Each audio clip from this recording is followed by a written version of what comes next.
In Western navigation, there's longitude, latitude, and now with satellites, there's triangulation. But in traditional navigation, because we knew how the stars moved, their rise, their fall, where they rise, where they fall, the pattern of their rising, which stars follow which stars follow which stars, because we knew all of that, we already had longitude, latitude, and triangulation because of the stars. So, congratulations on GPS, well done, 50 years ago, but we were capable of that 5,000 years ago because the stars showed us. So we already had longitude, latitude, and triangulation. And then we also had the birds. In traditional navigation, there's two types of birds. There's the birds, when they hatch, they fly out at sea, they live out at sea, they sleep out at sea, they sleep on the ocean, they feed out there. They only come back seasons later for mating season, and then they go back out again.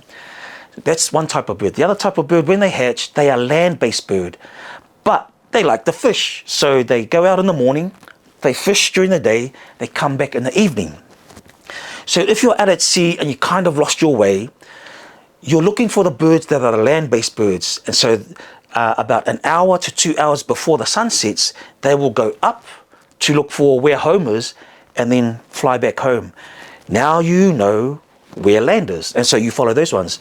You don't want to follow the ones that's still flying around low, because you'll just be sailing around in circles, because those are the land-based birds. So there's a fourth dimension, the birds. If you understood that the sea life also gives us direction.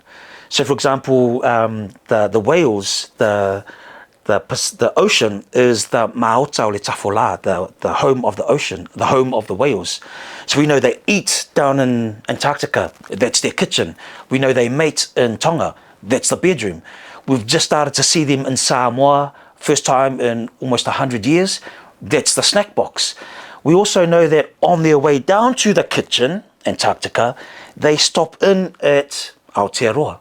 And so if you knew the migratory patterns of the birds, you could literally ride the whales to Aotearoa. So the whole story of Paikea riding whales, of course, it makes sense.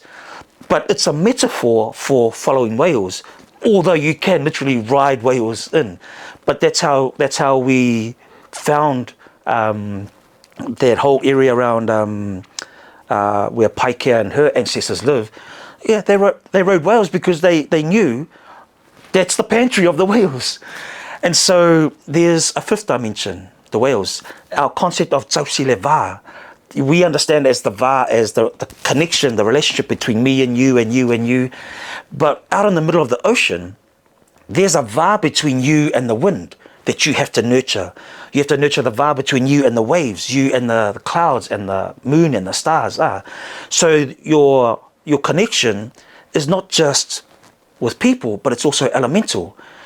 There's a sixth dimension.